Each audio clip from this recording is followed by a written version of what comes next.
guys? Jeff here, No Cutscenes, back with another Fallout 4 building guide.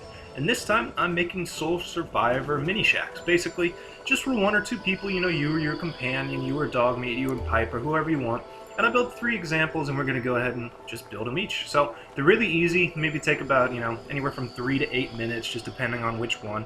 This first one here I've already decorated, and as you can see, it does have some rug glitch use, but if you want, basically just fast travel away, come back, the rugs will not be there. Well, they'll still be there, but you can remove them without the objects dropping. So that is the first one we have. Then we got this second one here that's supported by the super mutant totems and one of the shack bridges that has a little balcony up top where, of course, you can put maybe a patio furniture or something like that, or even turn it into a second floor for you or your companion. And lastly, we have just a smaller shack that has some more features to it. Of course, it's basically built around the shack wall and roofs with, just some random wood and random steel features. So let's go ahead and we'll get building. They are really easy and they're pretty lore friendly, especially for the new survival mode. So I'm back here at Sanctuary, got a nice open little building area, and we're gonna go ahead and build that first one that I showed you. This one is probably the easiest to build, just based off of how much it uses. Now, go ahead, place one of your shack foundations down. You kind of want it about halfway up into the ground, maybe a third out of the ground, and then you just place one of the doorways. Pretty simple. Then one of the other shack floors, one of the 1x1s, place a stairway up to it. Now the stairway is up to you where you want to place it. I like to have it off to the side because of the door that I use. Go ahead, place one of the railings in the front, and you'll see here that we can only use one of the actual concrete railings that actually uses forced steel. Place it perpendicular to the doorway. Now, the other ones, the other wood railings, they just won't work there. I don't know why. It's kind of stupid, but whatever. What can we do? Alright, so now for this next part, we want to have a little bit of a viewing area. I don't even know what, they should just call this balcony, but go ahead and use the shack wall and roof that has a little window opening. But first of all, that one I just showed you there, you want to be able to place down with some railings on the side. Now, if you want to go ahead and place railings on both sides so you have views to your left and your right once you go in, you can do that. I just placed it in the one side because I'm going to be able to view it anyway, so it doesn't really matter. Now, the wall that I use is the one that's all the way at the end of the walls. I could have used the larger shack wall itself, but that little, I guess the little pole in the middle kind of gets in the way sometimes of actually building stuff. You have to use rug glitches to place beds.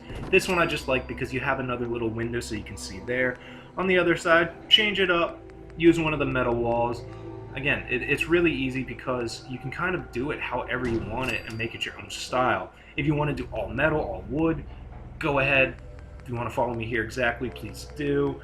But again, you can put a railing where I just put that little smaller wood wall, but that's up to you if you want to be able to view out that side. I didn't really care. It doesn't really matter. So again, place a roof up top so you have a completed actual shack here, and last but not least, you just got to place your door. Now you can use the red one or any of the other doors that exist if you want them to open outward, of course, or if you want them to open inward, you're going to have to use one of the doors that was added in patch 1.4. Now again, it is completely up to you. I will end up using the red one because it gives you more room, especially because it just opens towards the outside, and that's why I placed the stairwell on the right side as opposed to just straight on, or the left side, so it's easier to actually access. Now, I'll just keep the interior door here, the one that opens to the inside, because I'll just show you that you can build either way. Now, you want to use one of the smaller beds to actually decorate, just so you have some more room. You can even use one of the sleeping bags, essentially. Decoration is really, really up to y'all. I just want to show you how you do it. So, again, with Survivor mode coming out for consoles probably tomorrow, you're going to want to have a good amount of space inside just to place containers and such, or just even tables and everything. So I use one of the larger cabinets because I love doing the rug glitch with one of the either the armor workbenches, one of the crafting stations, whichever one. You can even use the weapons workbench, but I like doing it with the cooking stove. I don't know if that's the one it's called. Cooking station. There we go. But it's a stove. Y'all know which one I'm talking about. And yeah, it actually is called cooking stove. Huh, good for me. And of course, you can place it on 2 rugs just so that you have, or 2 mats so you have a good amount of room. And as you can see here, I have to actually go back to where I placed it, move it back a little bit further. Then after that, you'll be good. Now, what I said before with the showing of them, that I had that little demonstration where I showed all 3, All you're going to need to do, fast travel away a few times. Now in survivor mode, you're going to of course actually have to go out and wander, but if you're just doing this in normal mode, you'll just have to fast travel away a couple times. Then after that, you'll be good. You can come back and the rugs won't be there. Survivor mode, you're just going to have to walk away a few times. That's pretty much it. Go ahead, place the rest of the crafting stations that you want to have. Doesn't matter. Chemistry, armor, weapons, power armor, and you're pretty much set for everything. You're going to be able to craft whatever you want. And of course, for this stuff, you're going to need local leader rank 2, so you're going to need to get at least to level 17, I believe. Or if you're building in Sanctuary right off the bat, you're going to have everything available to you. So yeah, there we go. There's the first one. All right, now let's go ahead. We'll go into the second one. This one is actually going to be the second least of the amount of resources that you're going to need to build one. And again, I've cleared a spot in Sanctuary. This one, you can go ahead and place it on the ground if you want, because we're going to actually be using one of the prefabs. But I wanted to place it a little bit higher so I could show you again how you can actually use some of the shack bridges to give you support. Now, go ahead, place one of the shack foundations kind of about halfway. I mean, again, it's up to you really how high you want to place it, but for just this purpose, we'll go ahead and place it halfway.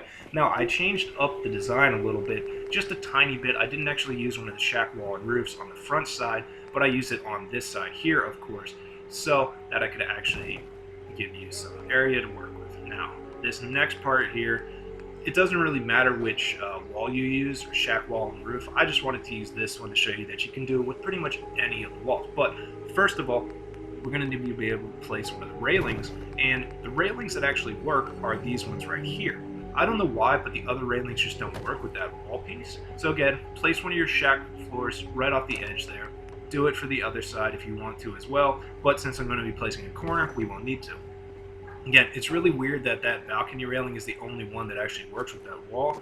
It works with all the other shack walls as far as all the other railings, but yeah, for some reason it doesn't work with that one, or it only works with that one, excuse me. So go ahead, place your corners there, and this is where I kind of changed it up. I actually didn't have a corner piece there originally. I just had one of the shack floors with some stairs going up, and here I actually made this into the entrance. So yeah, you can of course always change the stuff up. That's why I show you how to build this, because you can build it to your liking.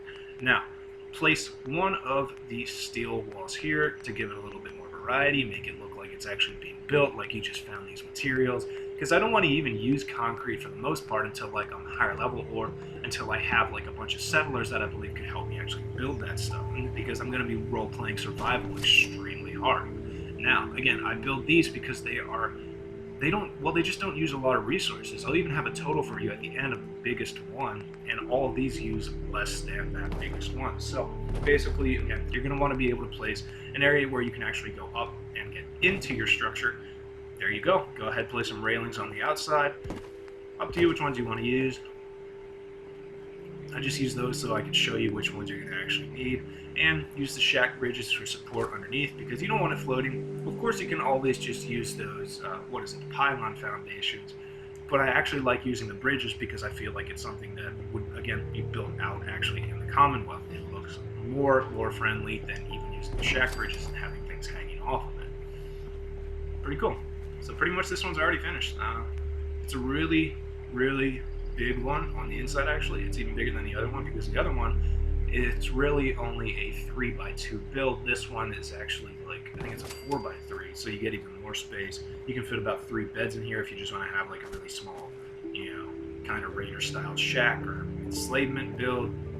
I think it actually comes out pretty cool. You can see out here, you can see out in this direction, and with this one, if you want to go ahead and remove this and actually place the windowed one, please do. That's what I actually do here, so that I can see in all directions except for, where is it, to the right side there. I mean, again, you don't really need to be able to see in all directions if you don't want to, because all you can do is just walk down and then you're good. But again, you have sight out of 3 out of 4 sides. Pretty good. All right, now for the last one here, this was the one I actually showed you as the second one in that little preview. This is the biggest one. This is the most resource intensive one. But I mean, again, it's only maybe by like 30 or 40 wood and maybe 10 or 20 steel. So for this one, I placed it even higher up, because what we're going to use is actually some of the super mutant totems. So you can even go ahead and place this one pretty much where the shack foundation is, flush against the ground, but that's up to you. Place it kind of as high as you want. Go ahead, place one of the stairwells off to the side so that you can get the second level exactly, I don't even know what it's called, but exactly one floor above it, and place one of the other shack floors on the bottom. Now, for this part up top here, because we know we're going to be using that as kind of like a balcony, go ahead and place 3 exactly like I did it, because we're going to be using this one as kind of a stairwell.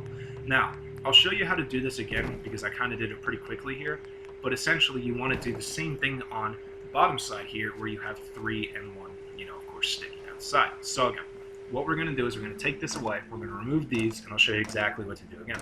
So 3 up top here, with 1 sticking off to the side, with 3 on the bottom, kind of the exact same way, but not the exact same side. You want to have it so that you can put one of the staircases here.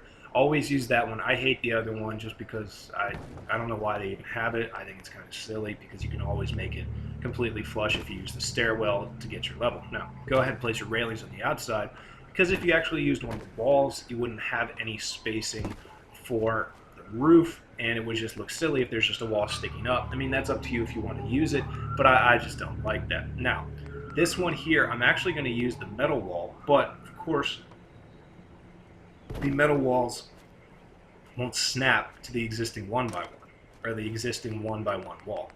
You're going to have to place one of the wood ones here first, and then or the wall end, excuse me, then put the wall end up there. Go ahead, remove that shack wall and roof, go into the metal section and find basically the same one. Now, it's up to you which one you want to use. You can use the square one, or whatever, the triangle, trapezoidal fucking one, or you can use the circular ones. I ended up using this kind of square one here because it actually fit better. I feel like, it looks pretty lore friendly, it looks good.